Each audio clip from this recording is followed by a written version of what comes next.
श्री गणेशाय नमः। ओम नमः चंडिकायै। श्री सरस्वत्यै नमः। श्री स्वस्थानी परमेश्वर्यै नमः।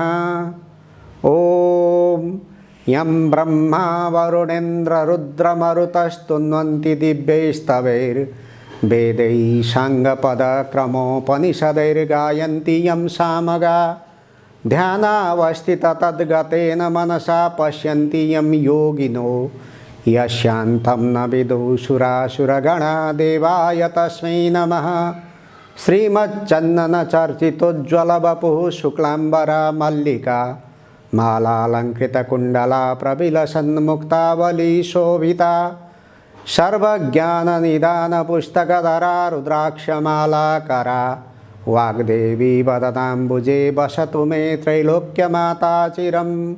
मूकं करोति वाचालं पङ्गुं लङ्घयते गिरिं यत्कृपातमहं वन्दे परमानन्दमाधवं। नमो भगवते तस्मै व्यासाय मिततेजसे यस्य प्रसादाद् वक्ष्यामि नारायणकथामिमां। नारायणं नमस्कृत्य नरं चैव नरोत्तमं देवीं सरस्वतीं व्यासं ततो जयमुदीरयेत्। साष्टाङ्गं नमनं कृत्वा स्वस्थानीं परमेश्वरीं कथां सुधोपमां देव्यः श्रुत्वाभीष्टफलं लभेत्। श्री स्वस्थानी परमेश्वर्यै नमः। ओम अष्टासु च दलश्वेषु मातृकाष्ठस्थितास्तथा खड्गं त्रिशूलं चोर्ध्वं च वामे च वरमुत्पलं चतुर्भुजा त्रिनेत्रा च सर्वालङ्कारभूषिता सुवर्णवद्विकासाभा स्वस्थानी परमेश्वरी। ओम श्री स्वस्थानी परमेश्वर्यै नमो नमः। अथ पंचमोऽध्यायः त्रिपुरदाह उपाख्यान। कुमारजी आज्ञा गर्नुहुन्छ, हे अगस्त्य मुनि, तिमीले सोधेको सबै प्रश्नको उत्तर दिइसके। अब के सुन्ने इच्छा छ भन, म सबै सुनाउन तयार छु। यति सुनि अगस्त्य मुनिले बिन्ती गरे, हे कुमारजी, त्रिपुरासुरले कसको तपस्या गर्यो, त्यसलाई श्री महादेवले कसरी भस्म पार्नुभयो, यो सुन्ने इच्छा छ। त्यो सबै आज्ञा गर्नुहोस्। मुनिको यस्तो प्रश्न सुनेर कुमारजी आज्ञा गर्नुहुन्छ, हे मुने, अघि विष्णु भगवानले हिरण्याक्ष दैत्यको वध गर्नुभयो अनि समस्त दैत्यहरू दुखी भएर खेद गर्न लागे। तब मय नामको दैत्यले मनमा विचार गर्न लाग्यो, जस्तो कामदेव नहुँदा रति भइन् त्यस्तै त्यो दानवराज मय पनि भयो। अनि बलवान तारकाक्ष र विद्युतप्रद नामका आफ्ना मित्र समेत लिई मयले कठोर तपस्या गर्न लाग्यो। ती तिनैजना दैत्यहरू माघ पुसको जाडोमा हिमालयमा गई तपस्या गर्दथे। वैशाख जेठको घाममा पञ्चाग्नि तापी गर्मी प्रदेशमा तपस्या गर्दथे। यस्तै प्रकारले तपस्या गर्दा गर्दा 10,000 वर्ष बिताए। तिनका देहमा केवल हाड छाला मात्र बाँकी रह्यो। फेरि ती ठुलो सुखबाट पनि वञ्चित भए, तैपनि तिनीहरू सूर्य जस्तै तेजिला देखिन लागे। तिनको तपस्याले ब्रह्माजी प्रसन्न भएर ती तिनैजनाको सामुन्ने पुगी नम्र स्वरले आज्ञा भयो, हे दैत्यहरूमा श्रेष्ठ भएका वीर हो, तिमीहरूको तपस्याले म प्रसन्न भएँ। जे इच्छा छ सो वरदान माग। ब्रह्माजीको यस्तो वचन सुनेर साष्टाङ्ग दण्डवत गरी केवल घुँडाले मात्र भूमिमा स्पर्श गरी हात जोडेर बिन्ती गरे, हे प्रभु, हजुर प्रसन्न हुनुहुन्छ भने हामीलाई अपध्यत्व अर्थात् कहिले पनि नमर्ने वरदान दिनुहोस्। बल पराक्रम पनि ठुलो होस्। फेरि विमान समान जो हामी 3 पुर बनाउनेछौँ त्यसमा मनुष्यको गति नहोस्। हामी ठुला बलवान हौँ, यही वरदान दिनुहोस्। ती दैत्यहरूले यस्तो वर मागेको सुनि ब्रह्माजी आज्ञा गर्नुहुन्छ, हे दैत्य हो, त्यस्तो अवध्य वरदान दिन म असमर्थ छु। मृत्युको अवकाश राखेर अर्को वर माग, म दिन्छु, यसमा अन्यथा नमान। ब्रह्माजीको यस्तो आज्ञा सुनेर मैले फेरि बिन्ती गर्यो, हे प्रभु, अघि मैले भने जति सबै कुरा होस्। मृत्युलाई ती मैले बनाएका पुरहरू एकै स्थानमा रहने छैनन्। जब 10,000 वर्ष पुग्ला तब ती पुरको केवल आधा निमेषसम्म मात्र मेल होस् र त्यही आधा निमेषभित्र जो एक बाणले ती तिनै पुरलाई नष्ट गर्न सकोस्, त्यही पुरुष हामीलाई मार्न सकोस्। मयका यस्ता वचन सुनेर तथास्तु भनी ब्रह्माजी आफ्नो लोकतर्फ जानुभयो। तब त्यो मय दानवले संसार नै बस गर्ने इच्छा लिएर आदिकल्पमा 3 पुरको रचना गर्नुभयो।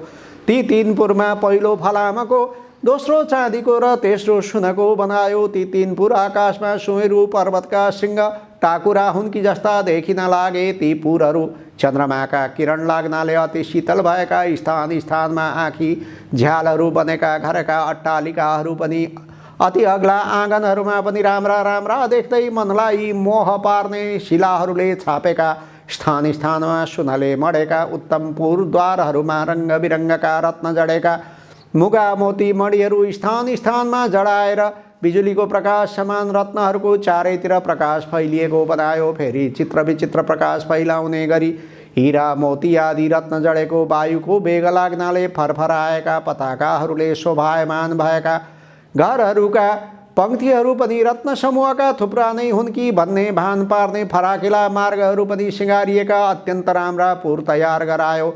घर महलहरू पनि अनेक रङका मनहरण गर्ने रत्नहरूले सुशोभित ध्वजा पताकाहरूले सिँगारेर ती विमान जस्ता तीन पुरलाई शोभायुक्त बनायो। अनेक रत्न जडेका गमलाहरूमा रङ्गबिरङ्गका जात जातका उत्तम उत्तम सबै ऋतुमा फुल्ने फुल र त्यस्तै 6वटै ऋतुमा फल्ने फलका वृक्षहरू लगायो। तलाउहरू पनि अनेक प्रकारका कमल कमलिनी कुमुदिनीका पुष्पले सुशोभायमान भएका तयार गरायो। यस्ता प्रकारले त्रिपुरवासीहरूको शोभाले युक्त महल तयार भयो। फेरि मयूर डाँफे आदि उत्तम पक्षीगणले युक्त र पुरुषका नङ लाग्नाले जसका पयोधरका गोलाकार घेरामा अर्धचन्द्राकार घाउ लागेका कलश जस्तै उत्तुङ्ग ठडिएका कुच भएका मदिराले राता राता आँखा भइरहेका लाजले मुसुक्क हास्य गर्ने लोलिएका रत्न भएका यस्ता अनिन्द्य सुन्दरीहरूले व्याप्त भएको त्यो त्रिपुर परैबाट पनि अत्यन्त रमणीय देखिन लाग्यो। यस्तो त्रिपुर मध्ये जो फलामको थियो त्यो मयले तारकाक्ष नामको आफ्नो मित्रलाई दियो। अर्को चाँदीको जुन सुन्दर पुर थियो त्यो विद्युत प्रभालाई दियो। जुन सुवर्णले बनेको सबैभन्दा उत्तम पुर थियो त्यो मयले आफूले लियो। अनि त्यो त्रिपुर दैत्यपति मय मन्त्रीवर्गले सुशोभायमान भयो। त्यो दैत्यराज आफ्ना शत्रुहरू र तिनका सेनालाई परास्त गरेर आफ्ना हितैषी ब्राह्मण वर्ग र भृत्यवर्गले सहित भई आफ्ना आफ्ना सुन्दरी स्त्रीहरू साथमा लिइरहँदा स्वर्गको भन्दा पनि बढ्ता सुख भोग गर्न लाग्यो। अनि तिनै लोकका आनन्दलाई ध्वंस गर्न लागे। साथै अभिमानले भरिएर देवताहरू सबै विजित भए भन्ने मनमा ठान्न लाग्यो। तिनीहरूलाई मार्न लागे। उनका बगैँचाका असल असल वृक्ष र बिरुवाहरू उखेली फाल्न लागे। केही आफ्ना बगैँचामा लगी सार्न लगाए। यसरी देवताहरूलाई दुःख दिएको निकै समय व्यतीत भयो। तब तिनीहरूदेखि सबै देवताहरू क्रोधित भई ब्रह्माका सामु गई त्रिपुर निवासी दैत्यहरूको सारा अन्याय उपद्रव विस्तार गर्दा भए। अनि ब्रह्माजीले समस्त देवतालाई शान्त गराई आज्ञा भयो, हे देवगण हो, त्रिपुरासुर दैत्यहरू बडा बडवान छन्। तिनीहरूद्वारा तिनको नाश हुन सक्दैन। तसर्थ नारायण आदि सकल देवता अब महादेवका शरणमा जाउँ। उनैले हाम्रो उद्धार गरिदिन्छन्। उनले हाम्रा शत्रु ती दैत्यहरूको अवश्य नाश गर्नेछन्। ब्रह्माजीको यस्तो हित वचन सुनेर स्वीकार गरी ब्रह्मा विष्णु इन्द्र यम चन्द्र कुबेर वायु समेत सबै देवता ब्रह्मालाई अघि लगाई कैलाश पर्वतमा पुगे। त्यहाँ महादेवको दर्शन पाई हात जोडेर स्तुति गर्न लागे। हे पिनाकधारी, हे चन्द्रमौले, हे त्रिलोकेश, हे अमित पराक्रमी, हजुरलाई कोटि कोटि नमस्कार। हे चन्द्रशेखर, हे त्रिलोकदेव, हे चन्द्रमौली जटा जुटधारी नीलकण्ठ, हजुरलाई कोटि कोटि नमस्कार।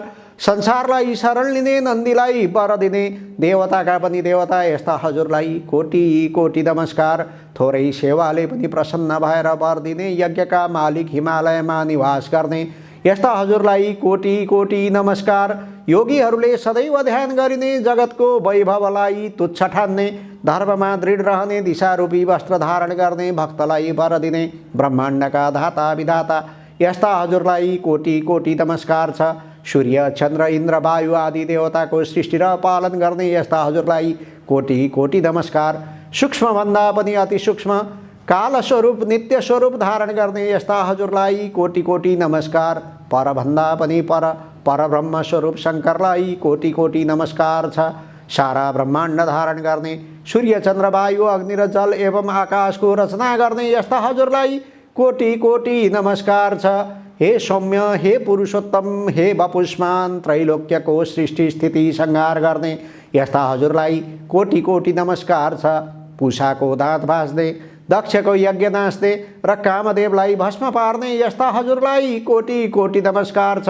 सुरासुरका उत्पन्नकर्ता यज्ञका हर्ता धर्ता हे शिखण्डिन हे नीलकण्ठ हजुरलाई कोटि कोटि नमस्कार छ। निरन्तर सुधा स्वरूप पार्वतीका भर्ता गणेश कुमारका पिता हजुरलाई कोटि कोटि नमस्कार। सदा मोक्ष रूप वरदान दिने हे विश्वेश्वर हे ब्रह्मात्मन हे वरदाता हजुरलाई कोटि कोटि नमस्कार छ। हे योगेश्वर हे चण्डीश्वर हे रुद्र हे सर्व हे शम्भो हे भीम हे ईश्वर हजुरलाई कोटि कोटि नमस्कार छ। हामीदेखि प्रसन्न हुनुहोस्। देवताहरूले कातर भएर यस्तो स्तुति गरेको सुनि तिनका मनको भाव जानी शिवले आज्ञा गर्नुभयो, हे देवता हो, जे इच्छा छ सो वर माग, मैले नदिने संसारमा केही वस्तु छैन, म इच्छा पूर्ण गर्न तयार छु। जे इच्छा छ निशङ्क भएर माग। महादेवको यस्तो आज्ञा सुनि प्रसन्न भएका देवताले विनम्र स्वरमा बिन्ती गरे, हे प्रभु, ब्रह्माको वरले उन्मत्त भएका माया आदि दानवले हाम्रा उर्वशी मेनका आदि अप्सराहरू बलजफत लुटेर लगे।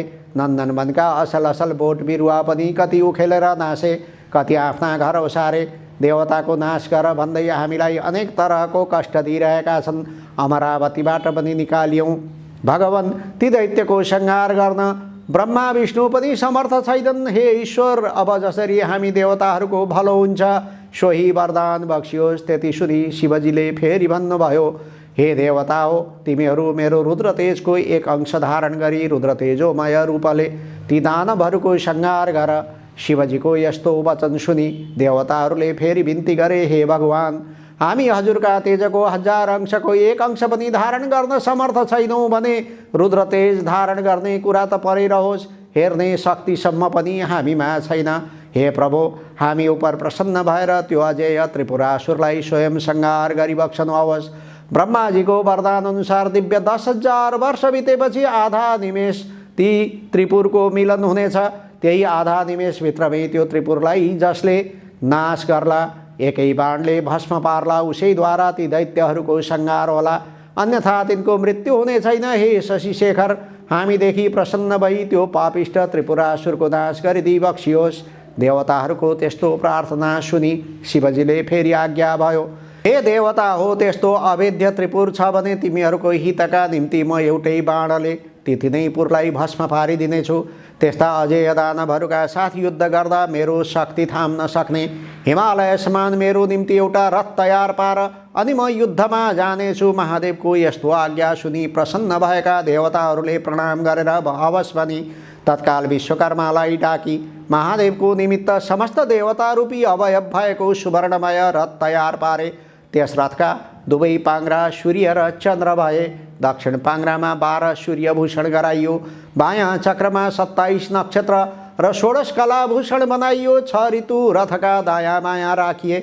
आकाशको गजुर र पाङ्ग्रा अड्याउने दण्ड मन्दराचल पर्वतको बनाए। अयन र संवत्सर रथका वेग भए। 4 समुद्र रथका कुण्डलिका भए।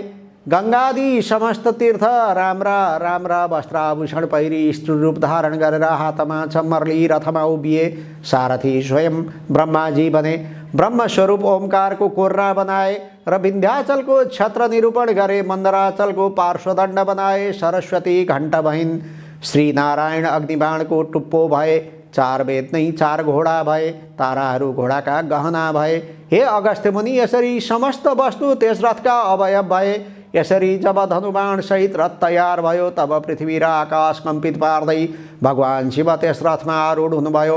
त्यस रथका अघिपछि शिवका गणहरू शङ्कुकर्ण, चण्डेश्वर, गणेश, नन्दी आदि प्रमुख गणहरू शूल, पट्टिस आदि अनेक शस्त्रास्त्र लिएर शङ्खबेरी मृदङ्ग आदि बाजा बजाउँदै महादेवमाथि अनेक थरीका पुष्पको वर्षा गराउँदा भए।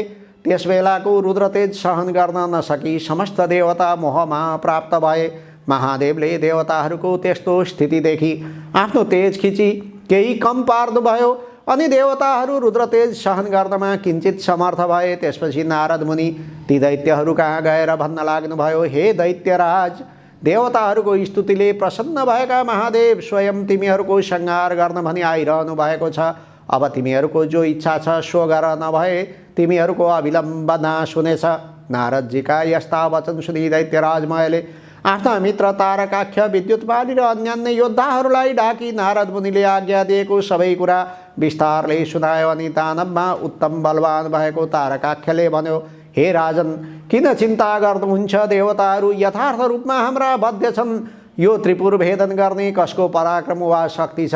यदि समस्त देवता, यक्ष, गन्धर्व, किन्नर आए पनि यो त्रिपुर अवैध नै रहनेछ। फेरि शत्रुलाई जित्न साम, दाम, दण्ड, भेद आदि अनेक किसिमका नीति छन्। अत जित्ने इच्छा भएका बलवान शत्रुलाई आफ्नो पराक्रमद्वारा दण्ड दिनु नै उचित छ। वीर तारकाख्यको यस्ता कुरा सुनि विद्युतमाली भन्न लाग्यो, हे राजन, श्रीहीन र बलहीन देवता कुनै प्रकारले पनि हामीसित युद्धमा अगाडि आउन सक्दैनन्। यदि कोही मूर्खता गरेर हामीसित युद्ध गर्दा अघि सर्छ भने त्यो अवश्य क्षयमा प्राप्त हुनेछ। यसमा संशय छैन। हे राजन, यसमा चिन्तित हुनुपर्ने केही कुरा छैन। एकमत भएर युद्ध गरौँ अनि समस्त देवतालाई जितेर इन्द्रको पद पनि भोग गर्नुहोस्। फेरि अघिका हिरण्याक्ष र हिरण्यकशिपुको पद पाई 14 भुवनको अकण्टक राज्य भोग्नुहोस्। विद्युतमालीका यस्ता कुरा सुनेर मैले शान्त स्वरमा भन्यो, हे दैत्य हो, सुन्यौ, अब हाम्रो नाशको बखत आइपुग्यो। यति भनेर देह कम्पित पार्दै र शिर हल्लाउँदै फेरि भन्न लाग्यो, जो शत्रु आफूभन्दा बलियो वा निर्बल छ भने त्योसित साम, दाम, दण्ड, भेद आदि नीतिको प्रयोग गर्न सकिन्छ। तर यी त सम्पूर्ण जगतका स्वामी श्री महादेव हुन्। उनी दानव र देवता भन्दा धेरै व्रत श्रेष्ठ छन्। यदि देवताको हितका लागि उनी स्वयं हामीलाई मार्न आइरहेका छन् भने यसको त कुनै पनि उपाय छैन। केवल महादेवको नजिक गई उनलाई नमस्कार गरौँ भने यो मेरो अन्तिम निर्णय हो। यदि हामी उद्दण्ड हौँ, कठोरता धारण गरेर उनका सामु युद्ध गर्न गयौँ भने केवल उनको दृष्टिपात हेराई मात्रले नै पनि भस्म हुनेछौँ। ब्रह्मादि देवता पनि दुखी भएर जसका शरणमा जान्छन् आज उनै ईश्वर हाम्रो नाश गर्न आइरहेका छन् भने हाम्रो के गति होला भन्न सकिन्न। जो क्षण मात्रमा सम्पूर्ण सृष्टि पालन र नाश गर्न सक्दछन्, फेरि जो जगतका कारण र मुक्तिदाता पनि हुन्, ती महादेवसित युद्ध गरेर हामी कसरी जित्ने आशा गर्न सक्दछौँ? हे वीर हो, हाम्रो विधिहीन तपले के हुन सक्दछ? फेरि त्यसको फल हामीहरूले धेरै वर्षसम्म भोग गरिसक्यौँ। अत म भन्दछु, हे दानव वीर हो, तिमीहरू सबै यतिखेर कालले प्रेरित छौ, त्यसै कारण युद्ध गर्न तम्सिरहेका छौ। मएको यस्तो कुरा सुनि नारद मुनि उन्मत्त दैत्यहरूको मृत्युरूप त्यो कुरा भन्न लागे, हे दानवराज, अब तिमीहरूको तपस्याको फल सकियो। यदि सङ्ग्राममा पछि हटेर नपुंसक झैँ देवताहरूको शरणमा जानुभन्दा त सङ्ग्राममा लडी वीर गति पाउनु नै उत्तम ठान्दछु। यदि शिवका हातबाट मर्न पायौ भने उनका प्रमथगणको अधिपति पनि हुन सक्दछौ। सङ्ग्राम नगरेर शरण पर्न गयौ भने त देवताहरूको हितका लागि तिमीहरूलाई नमारी छाड्ने छैनन्। फेरि दानवहरूका राजा वीर पराक्रमी भएर पनि कायरतातिर लाग्नु उचित छैन। कायरदेखि शिवजी प्रसन्न हुँदैनन्, बरु युद्धमा पराक्रम देखाउने वीरदेखि प्रसन्न हुनेछन्। अत किन नलड्ने? अवश्य लड। यदि संयोगले जित्यौ भने तिनी लोकको सुख भोग गरौला। नारद मुनिका यस्ता कुरा सुनेर तारकाख्य र विद्युतमाली दानवहरू आयुष्य क्षीण भइसकेका हुनाले भन्न लागे, ठीक हो, उत्तम हो, नारदजीले आज्ञा भएको उचित हो। दानवराज मयले पनि आफ्ना सहयोगीहरूको कुरा सुनि अब समस्त दानव वंशको संहार हुने समय भयो भन्ने जानी नारदजीले आज्ञा भएको कुरो उचित हो भनी समर्थन गरे। अनि मयका वचन सुनेर नारदजी पनि प्रसन्न हुनुभयो र समस्त दैत्यहरूलाई युद्ध गर्दा उद्यत पारी मयसित बिदा मागी महादेव कहाँ गएर वहाँ भएको सबै कुरा निवेदन गरे। त्यसपछि समस्त दानवहरू युद्धको इच्छा गरी अनेक तरहका शस्त्रास्त्रले सज्जित भई लड्न तयार भए। बलनामा, नेमिनामा, बाणासुर, तारकाख्य, विद्युतमाली आदि प्रधान दानवहरू पनि युद्धको निश्चय गरी राजा मयका सामुन्य आई अनेक प्रकारले सिंहनाद गर्दै गर्जन थाले। फेरि ती दानव सैन्य स्वयं दानवहरूलाई नै भयदायक देखिन लागे। परस्परमा ऊ रथ आयो, उता हेर ऊ महादेवका रथको ध्वजा देखियो भन्न लागे। भएर शोक त्यागी नाना तरहका शस्त्रास्त्र लिई युद्धको इच्छाले जसरी पशु पुतली आगोको नजिक जान्छ त्यसरी नै त्यो पशु गए झै कालले प्रेरित दैत्यगणले शिवको रथ कहिले आइपुग्छ र युद्ध गर्न पाइन्छ भनी हेरिरहेका थिए। त्यसै बखतमा पश्चिम सागरको शिरोभागमा रहेको अनेक सौन्दर्यले शोभा बढाइरहेका ध्वजा पताका आदिले सज्जित एवं सुशोभित सुमेरु पर्वत समान शिवरथ देखियो। नन्दीश्वर आदि महादेवका प्रधान गणहरू उच्च स्वरले सिंहनाद गर्न लागे। तिनको सिंहनाद सुनेर दानवगणहरू पनि नगर छाडी बाहिर निस्के। यता चण्डेश्वर पनि उज्जवल कुठार हातमा लिएर डरलाग्दो मुख गरी शिवगणका सामुन्य आए। फेरि देदीप्यमान त्रिशूल हातमा लिई शिवकै समान पराक्रम गर्ने इच्छा भएका गणका अधिपति पार्श्वभागमा आयो। अर्को गणका स्वामी शङ्कुकर्ण मुसल हातमा लिएर अर्को पार्श्वमा डटे। नन्दी भृङ्गी ऋटी तण्डी र वीरभद्र आदि प्रधान वीरहरू पनि वज्र त्रिशूल गदा परिघ आदि लिएर युद्धमा अग्रसर भए। यता दानवगण पनि शिवजीको रथ आएको देखेर युद्धका निमित्त अनेक शस्त्रास्त्र लिएर शिवगणमाथि जाइ लागे। अनि दुवैतर्फबाट युद्ध सुरु भयो। शिवजी पनि त्रिपुरलाई भस्म हुन लागे झैँ देखेर प्रसन्न मुद्राले सङ्ग्राममा तत्पर हुनुभयो। नन्दी चाहिँ महाबली दानवसित जुधे। भृङ्गीले 10 बाणद्वारा विद्युत प्रभावलाई भेदन गरे। उता राता राता नेत्र पारेर अनेक शिलाले ठोक्दा पनि उसलाई केही हानि गर्न सकेनन्। तब श्रृङ्गी र ऋटीले त्यस दैत्यका पृष्ठदेशमा प्रहार गरे। अनि उसले पनि सर्पझैँ निश्वास फेर्दै ठुलो शूलले भृङ्गी र ऋटीलाई मर्ममा प्रहार गर्यो। त्यसको पीडा खप्न नसकी भृङ्गी र ऋटी सङ्ग्रामबाट भागे। त्यस दानव राजाले पनि जब तिनीहरूलाई त्यसरी भगाएको थियो तब गणनायक गणेशलाई पनि 1000 सरको प्रहारले घायल तुल्यायो। फेरि 63 र 10 बाण थपेर गणेशको सर्वाङ्गमा घाउ गरायो। वैरीको त्यस्तो अदम्य साहस देखेर गणेशजी पनि रिसाई सुन लामो पारेर त्यस दानवको घाँटीमा बेरी बेसरी निमोठी।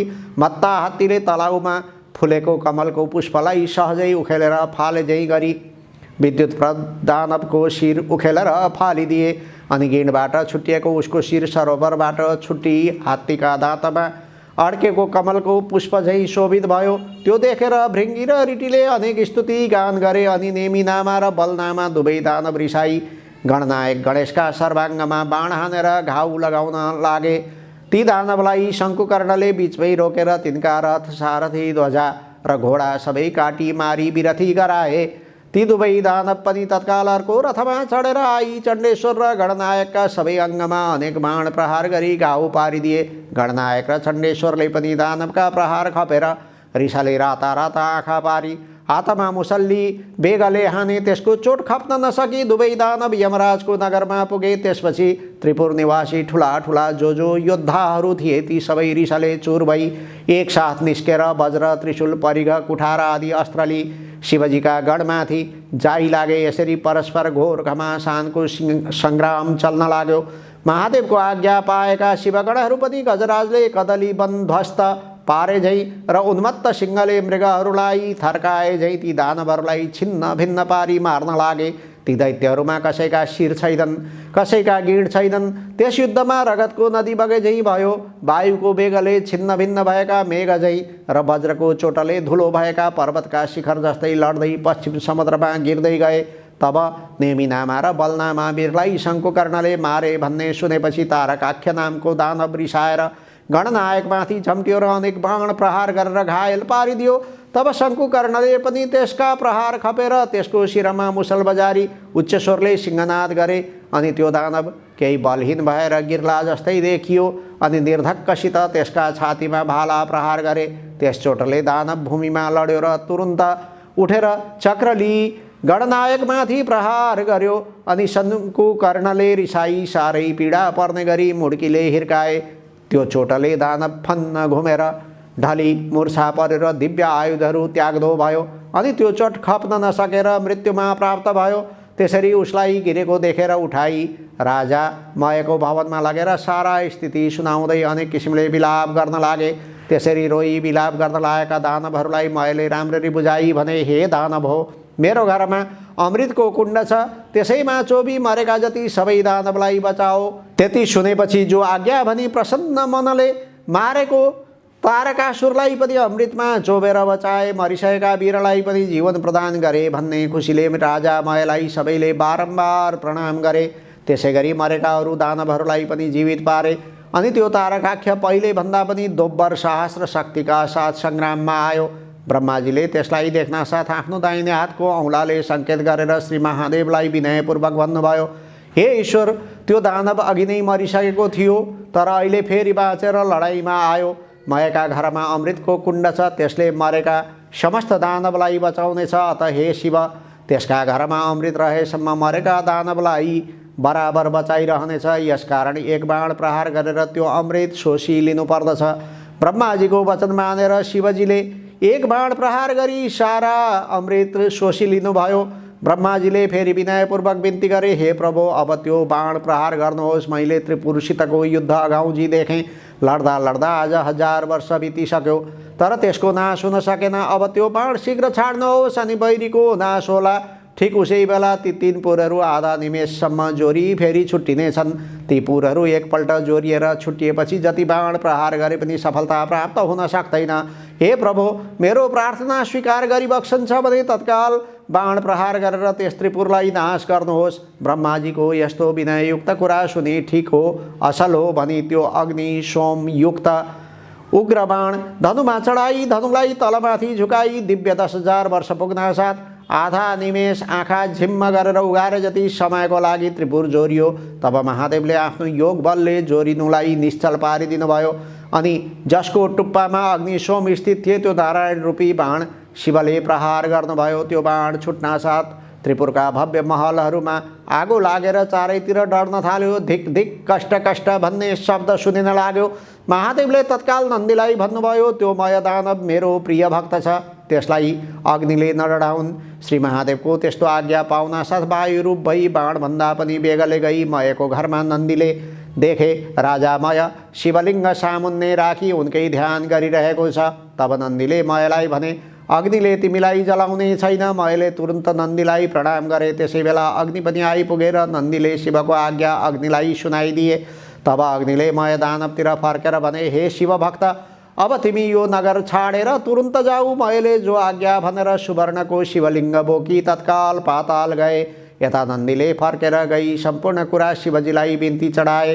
अब त्रिपुर भस्म हुन लाग्यो। त्यसका वेदी महल उद्यानहरू धमाधम भत्किएर नासिन थाले। अनेक दानव र तिनका परिवारहरू कराएको मात्र सुनिन लाग्यो। वस्त्र खुस्केका अनेक सुन्दरी स्त्रीहरू घरबाट बाहिर निस्की रोए। कराएको चर्को स्वर सुनिन थाल्यो। अग्ला अग्ला महल र विमानहरूमा रहेका कठोर कडा र उच्च स्तन भएका मदले विह्वल नेत्र भएका आफ्ना आफ्ना पतिका अत्यन्त प्रिय नारीहरू अग्नि बाणले डराई घर घरमै यताउता दगुर्न र कराउन थाले। जस्तै पर्वतमा भूमिकम्प हुँदा त्यहाँका किन्नरहरू भयले व्याकुल हुन्छन्, त्यस्तै आफ्ना पतिलाई भयले आकुल भई अङ्कमाल गर्न थाले। कोही डराई भाग्न थाले। कतिपय दानवगण आफ्ना स्त्रीहरूलाई बोकेर नगर छाडी बेगले भाग्न लागे।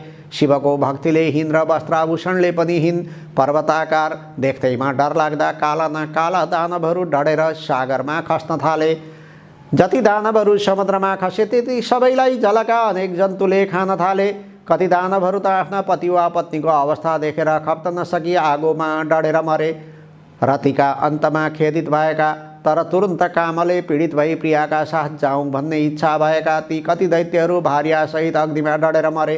कोही समुद्रमा हामफाली जल जन्तुको शिकार भए, भोजन भए। कोही आधा डरेर, कोही भाग्दा लडेर स्वाहा भए। यस प्रकार त्यो अमोघ अग्नि सोमयुक्त बाणले त्रिपुर भस्म पारी शेषनगर समुद्रमा डुबाई फेरि भगवान शिवको हातमा आइपुग्यो। त्यस्ता प्रकारले अवेद्य त्रिपुर भस्म भएपछि देवताहरू आफ्ना अधिकार पाई शिवजीलाई प्रणाम गरेर स्तुति गर्न लागे। हे रुद्र, आज हजुरद्वारा जुन रौद्र कर्म हुन गयो त्यो अन्य कसैबाट पनि कहिल्यै भएको थियो, न कहिल्यै फेरि हुनेछ। हे शङ्कर, यो कामले हामी समस्त देवताहरूको कष्ट निवारण गरिदिनु भयो, अतः हजुरलाई कोटि कोटि नमस्कार छ। यस्तो देव गणले स्तुति गरेको सुनि महादेव प्रसन्न भएर आज्ञा भयो, हे देवता हो, आफ्ना प्रिय भक्तजनलाई सदैव पुत्र जस्तै स्नेहपूर्वक पालन गर्नुपर्दछ। आज त्रिपुरवासी दानवहरूको संहार हुन गएकाले तिमीहरूको इच्छा पूर्ण भयो। अब तिमीहरू खुसी साथ आफ्ना आश्रममा जाओ। श्री महादेवले यस्तो आज्ञा भएको सुनि महादेवलाई दण्डवत प्रणाम गरी देवताहरू आफ्ना लोकमा जाँदा भए। देवताहरू गएपछि नन्दी भृङ्गी भूत प्रेत पिशाच डाकिनी साकिनी सहित भएर शिवजी कैलाशपुरी पाल्नुभयो। हे अगस्त्य मुनि, यो सहसा कसैले वर्णन गर्न नसक्ने त्रिपुर दाह मैले सुनाए। जो शिवभक्त खुसी साथ यो कथा सुन्ला वा सुनाउला त्यो समस्त पापबाट मुक्त भएर मरेपछि शिवको पार्षद भएर सधैँ कैलाशमै बस्न पाउनेछ। इति श्री स्कन्दपुराणे केदारखण्डे माघ महात्म्ये कुमार अगस्त्य संवादे श्री स्वस्थानी परमेश्वर्यः व्रतकथायां त्रिपुरदाह वर्णनं नाम पंचमोऽध्यायः। उपनयतु मङ्गलं वः सकल जगन्मङ्गलालय श्रीमान् दिनकर किरण निबोधित नवनलिन दल निवेक्षणः कृष्णः काले वर्षन्तु पर्जन्य पृथिवी सस्यशालिनी देशोऽयं क्षोभरहितो ब्राह्मणाः सन्तु निर्भयाः अपुत्रा पुत्रिणः सन्तु पुत्रिणः सन्तु पौत्रिणः निर्धना सधना सन्तु जीवन्तु शरदां शतं तत्रैव गंगा यमुना च तत्र गोदावरी सिन्धु सरस्वती च तीर्थानि सर्वाणि वसन्ति तत्र यत्राच्युतोदारकथा प्रसङ्गः या कुन्देन्दुतुषारहारधवला या शुभ्रवस्त्रावृता या वीणावरदण्डमण्डितकरा या श्वेतपद्मासना या ब्रह्माच्युत शङ्कर प्रभृतिभिर्देवैः सदा वन्दिता सा मां पातु सरस्वती भगवती निःशेषजाड्यापहा कायेन वाचा मनसीन्द्रियैर्वा बुद्ध्यात्मना वानुसृतस्वभावात् करोमि यद्यत् सकलं परस्मै नारायणायेति समर्पये तत् अनन्यचेतसा भक्त्या श्रुतं यच्च कथामृतं समर्पयामि तत्सर्वं स्वस्थानीं परमेश्वरीं ॐ श्री स्वस्थानी परमेश्वर्यै नमः ॐ श्री स्वस्थानी परमेश्वर्यै नमो नमः।